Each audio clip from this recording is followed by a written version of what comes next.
Hi, this is my video review for the Mutant Epoch. Just take a look at that illustration there. It's just so awesome, so violent, like a heavy metal CD album cover. This game is a game of post-apocalyptic adventuring. This is an RPG that celebrates the post-apocalypse genre in all its splendor. There are a lot of post-apocalyptic RPGs out there. Well, not a lot of them, but a decent quantity. But few of them manage to express this theme in such a fun and variety-filled, exciting way. And the illustration for let me talk about the physical properties of the book. Well, it's a very sturdy book. Even my cat took a bite at it, and it's still okay.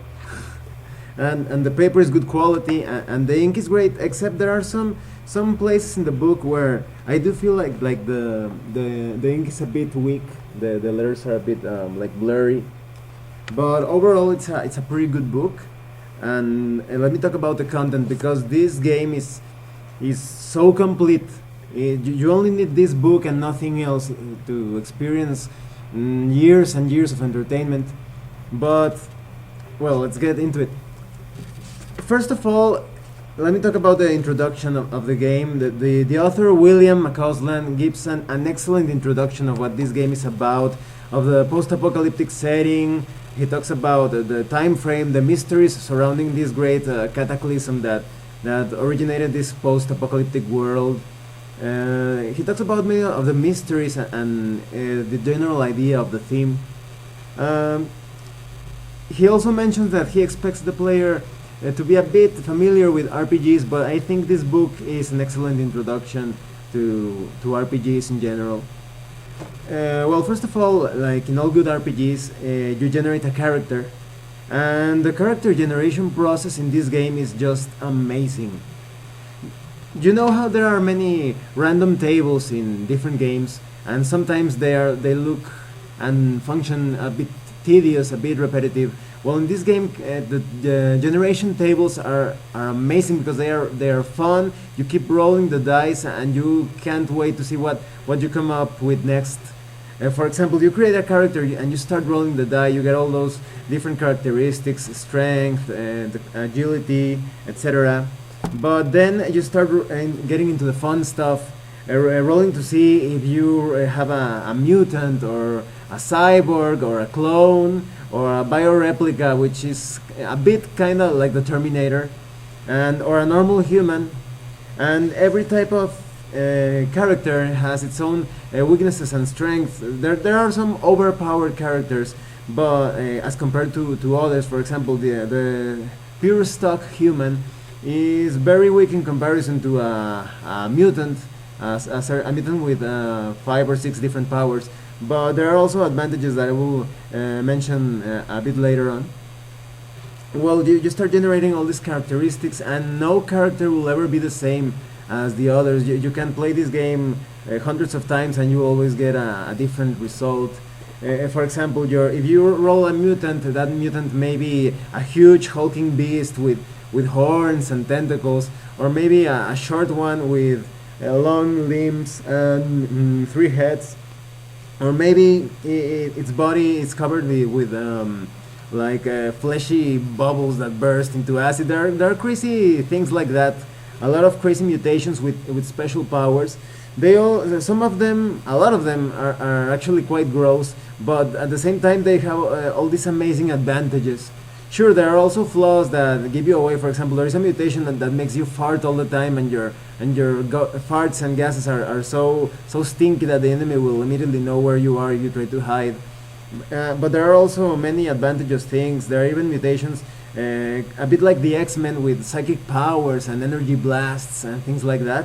And the cyborg tables are also pretty cool too, because you can get a shotgun arm or maybe wheels instead of legs. And the bioreplicant tables give the bioreplica a lot of incredible choices, like augmented strength or speed. You can come up with so many characters. Oh, and there are the beast men and insect men. You can. I remember a pretty crazy character I rolled. It was a blonde, half man, half cockroach being with blue eyes, and you also determine the personality, psychology, and characteristics of your character, even the sexual preferences using a certain table. And I remember that that cockroach was actually pretty formal and neat, and didn't like dirty things and things like and stuff like that.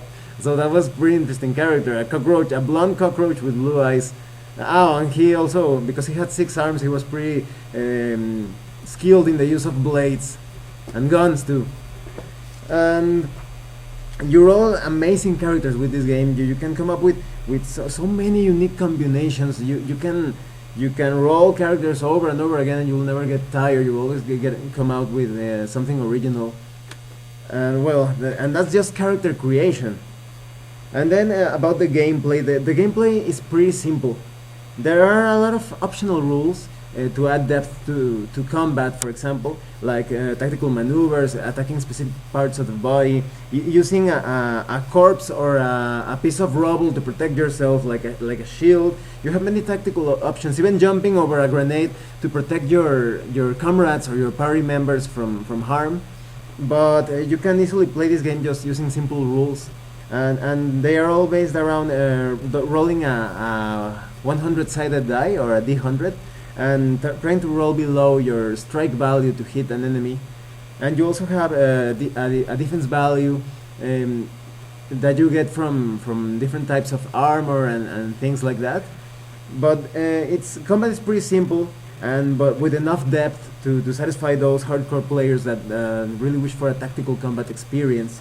And the skills are also handled by rolling a 100-sided die to roll below a certain number and get a positive result or a success to accomplish. Maybe you're trying to fix a computer, or maybe you're trying to jump over a cliff or a chasm, or maybe you are trying to hack into a security system, or trying to make a shield out of junk. Because as you know, this is a post-apocalyptic setting. Everything is destroyed. The civilization is declining. You can find very high-tech and low-tech things littered around, and you basically have to salvage stuff to create weapons and armor. But sometimes you hit the jackpot and you turn up with some amazing relics or high-tech gear from the past. For example, there are some combat shells that look like Space Marine combat armor, and those can only be used by pure stock humans. So that's an advantage of the pure stock human. He can use, he's only type of character that can use certain relics, and certain very powerful relics at that. And that makes up a bit for the disadvantages the human has, that he's not mutated or has cybernetic parts. Because I tell you again that the mutations here are really amazingly fun. You can even have wings, tentacles, many limbs, many arms, many legs, and so many things. There are also hazards. The hazards are what one would expect from a post-apocalyptic setting. For example, radiation, diseases, many types of viruses, and your character can save against these things, making a roll similar to a saving throw.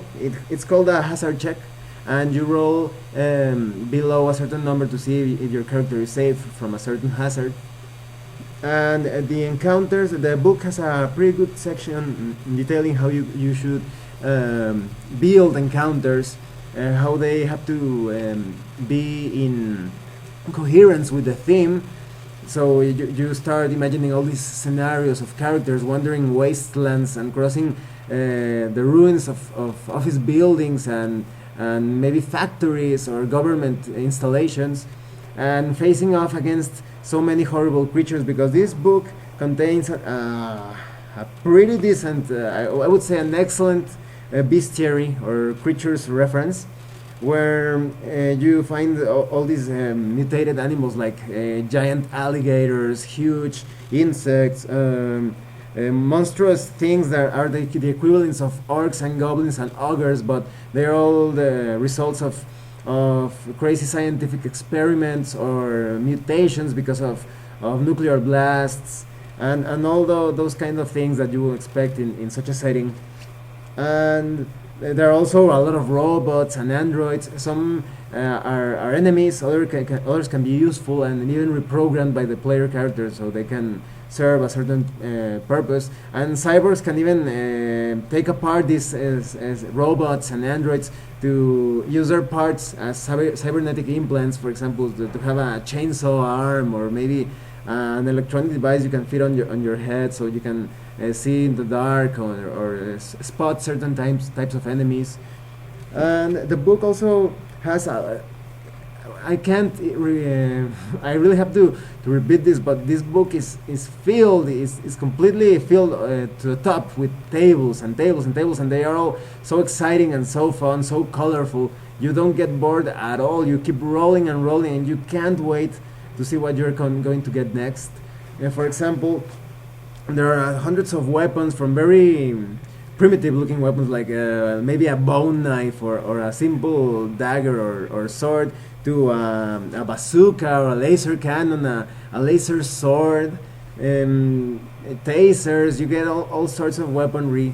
And I tell you, my favorites are the combat shells that look like huge armors with different blades and missile launchers and tracking devices and all that. And you also get cool relics, jewels, gems, and jewelry to barter in towns, in cities, to use them as a way to get better stuff. And because this is a post-apocalyptic setting, things that were not so valuable in the past, for example, maybe some toys or a computer game, are extremely valuable in this post-apocalyptic setting. And at the end of the book, there are a lot of appendices talking about metric conversions, about how to measure movement in the table, about vehicles. There are also a lot of cool vehicles, from ships to cars to some helicopters. You get all sorts of cool stuff. And there are also our heavy weapons, artillery. And at the end, there are a lot of cool tips and game master advices on how to handle players, how to get new players, how to run a game. And this is one of the coolest features of the book. It has a little code so you can enter the website, www.mutantepoch.com, where you can where you can enter the Society of Excavators. It's kind of like the official fan club, and you get all sorts of cool free stuff there. You get free adventures, more monsters for your bestiary.